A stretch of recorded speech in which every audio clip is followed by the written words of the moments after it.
and shit in. In the 30 seconds it took to pass through the tiny township, she felt oppressed. Then, at the edge of Snug, she noticed the sign for Snug Falls.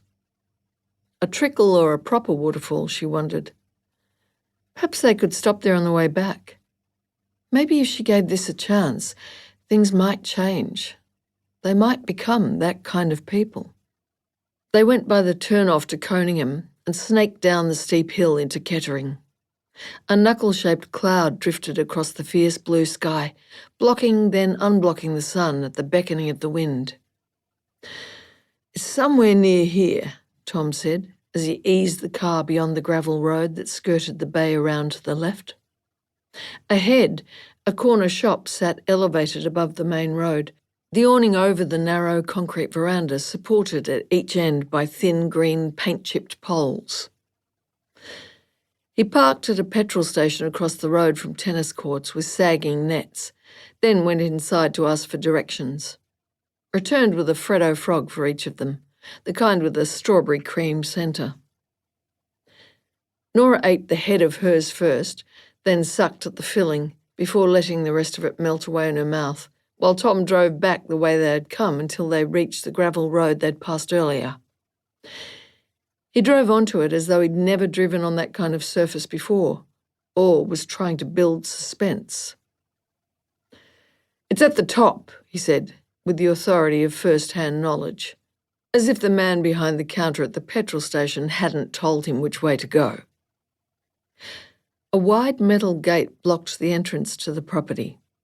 Tom stopped the car and Nora got out, left her door open, and undid the looped chain. She swung the gate all the way back and stood waiting until Tom had driven past, her car door closing with the momentum. The end of the road gave way to tussocked pasture.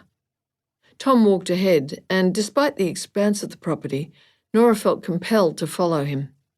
She avoided the cowpats and walked where the grass lay flat, pressed to the ground under Tom's boots.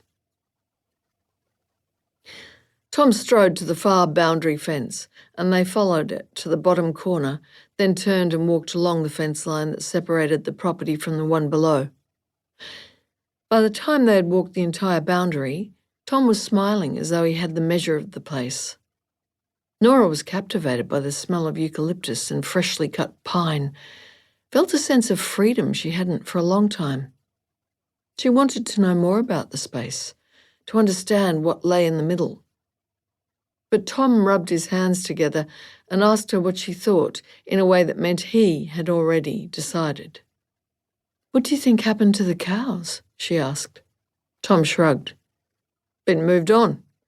All that shit has to be good for the soil, though." "Yep." Nora shielded her eyes with her hand and looked down towards the river. She tried to see the bay, but it was obscured by trees. Tom stood behind her, resting his hand on her shoulder, and pointed. "We could take out the tops of a couple of the tall ones, open up the view." She felt her opposition drop away. On the way home, Tom talked non-stop about the kind of house they could build, the crops they could grow. "We'll need a tractor," he said. She could only think of the moment when he had read her mind. Knew no matter what he suggested now, she would agree for a view of the bay. Tom parked on the grassy reserve adjacent to the caravan yard, and the four of them crossed the road, hands strung together like paper dolls. "Right," Tom broke the chain. "Let's do this." There must have been 50 vans jammed onto the corner lot. The largest and flashiest ones at the end, nearest the intersection, and the cheap ones packed away at the far end, which was canopied by a line of wattles in full golden bloom. "Can we look by ourselves, Mum?" Trudy asked. "Yeah, Mum, can we?" Lara said. Nora laughed. "Go on then, see what you can find." "No point looking up this end." Tom nodded towards the huge vans with signs advertising showers and toilets. "How small do you think?" Nora asked. "It won't be for long. Let's see what they cost."